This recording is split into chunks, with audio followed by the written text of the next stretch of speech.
anticipated that OG Anunoby shoot better than 50% from the field. Big body Brunson. Karl Anthony Towns is the most important player, but OG Anunoby is the X factor.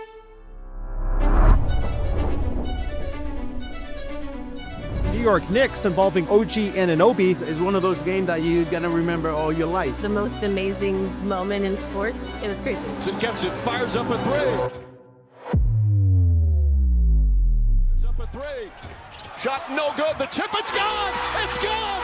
It's gone. With 1.2 remaining, Knicks take the lead. OG Anunoby.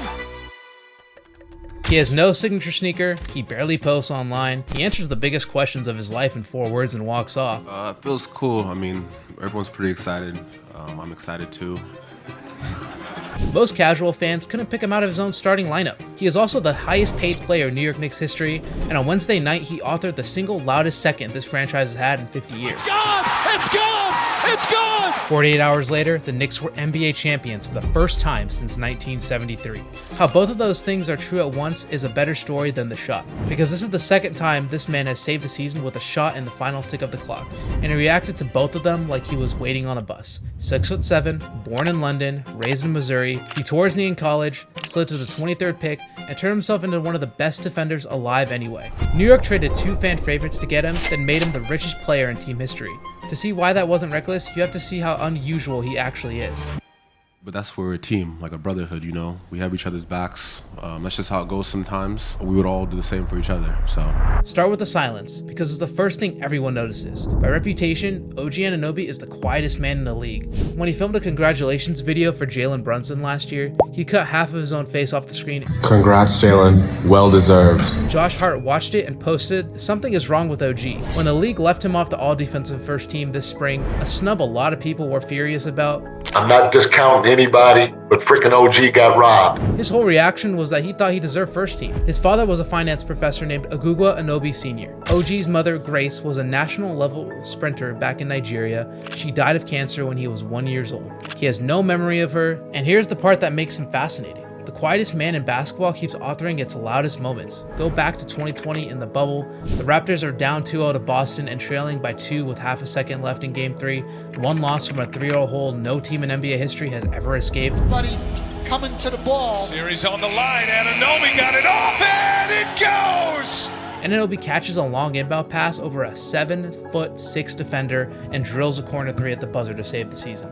Now in Game 4 of these finals, he taps it through to flip the series. Anunoby suffered a second cruel turn, because of which he owns a championship ring he never earned on the floor. In 2019, days before the playoffs, his appendix burst. Emergency surgery, and then an infection, and he watched in a suit as Toronto won the title without him. He was 21, he got the ring, and 0 playoff minutes. 5 years later, the timing found him again.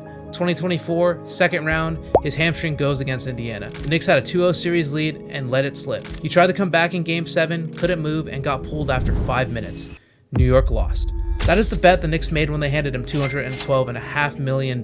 He turned down bigger offers elsewhere to stay and chase exactly this. And for 2 years, the health questions made that look like a gamble. And the one person who would have understood the discipline behind all of it never got to watch it. His father saw him reach the NBA, then died in his sleep in 2018 at 66, the year before his first ring. Neither of his parents ever saw him hit one of these shots, or got to see what came 2 days later. This run slipped away too. He limped off with a hamstring scare earlier in these very playoffs. Instead, he came back, and in Game 4 he went for 33 on 7-9 from 3, ran down De'Aaron Fox for a game-saving block, then tipped in the winner. For the series, he finished averaging close to 24 a game on elite shooting splits, and 2 nights later in San Antonio, the Knicks closed it out, 94-90 to win their first title in 53 years. Jalen Brunson walked away with Finals MVP, capping it with 45 points in the clincher. That's the headline again, and it's the right one.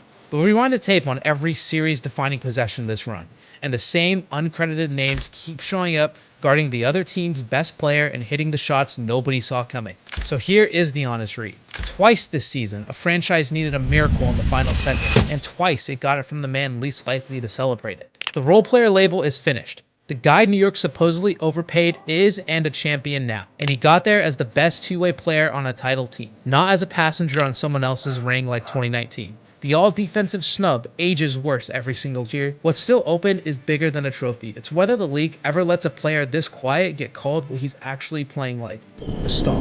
Step back and look at what's on your screen when OG Anunoby makes one of these shots. The calmest face in the building of 20,000 people belongs to the person who has lost the most to get there. That stillness was trained into a kid in Missouri by a father who isn't here to watch it pay off. He keeps telling us he isn't doing anything special. The tape, and now the ring, keeps disagreeing. So, is OG Anunoby a superstar the rest of us are just too slow to notice? Or does a man who refuses to act like one stay underrated no matter what he wins?